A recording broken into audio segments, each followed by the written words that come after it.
Welcome back. These are some challenging times for Colorado's food banks. Not only is the need higher than ever, but donations are down from grocery stores and government agencies alike. And just like the rest of us, places like the Food Bank of the Rockies are having to pay more now for the food they buy because of supply chain constraints and rising fuel costs.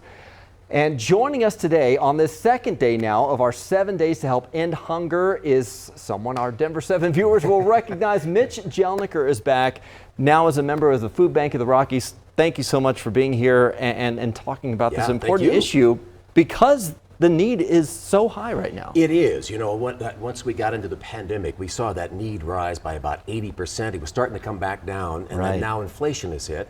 And you know what it's like when you go to the store, you look at what things cost. If you put yourself in the shoes of maybe a young family or someone who's looking for a job and is out of work, that's really tough to make ends meet. So people are making tough choices. Should I skip my kid's dentist appointment? Should I, go to the doctor? Should I buy food? And so we're there to help. That's that safety net. That's what the Food Bank of the Rockies is all about. And a lot of these customers are first timers going through this. Yeah. When we talk to our pantries, and we serve about 800 and some odd, hunger relief partners. So that could be a little pantry that's right around the corner from your house, a fellow nonprofit like the Denver Rescue Mission gets their food from us. When we talk to them, they say quite a few people now are come back and they said, look, I don't know how this works, but I need help because I'm trying to stay afloat. And so right now, 1 in 8 Coloradans is food insecure, which is kind of a fancy way to say they don't know where their next meal's coming from. And so these are folks who are working hard or trying to find work, and they got a family, they may have some medical bills.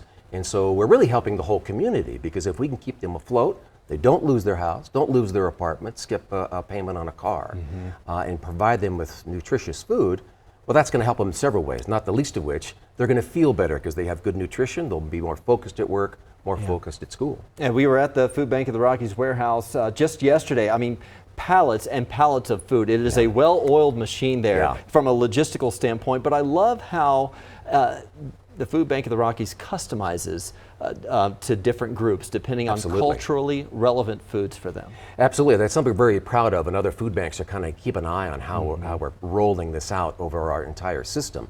So what we've basically done is looked at those different pantries and say, who are you serving? I mean, what kinds of foods would they enjoy?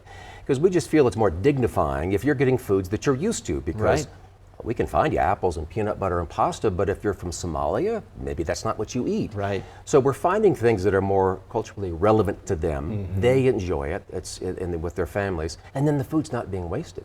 So we're able to kind of serve them. Instead of just say, here, eat this, we're saying, what would you need? And we're going to try to round those choices out because we believe in choice and then making it a better meal for everyone. It's an impressive operation, Food Bank of the Rockies, but again, being hit kind of threefold with the higher prices right now, supply chain, and more people in demand for the food. So thank you, first of all, for stopping by, Mitch. Great to see you. If you would like to help and donate to help end hunger, look for this logo through our website, thedenverchannel.com, and you can make a monetary donation today.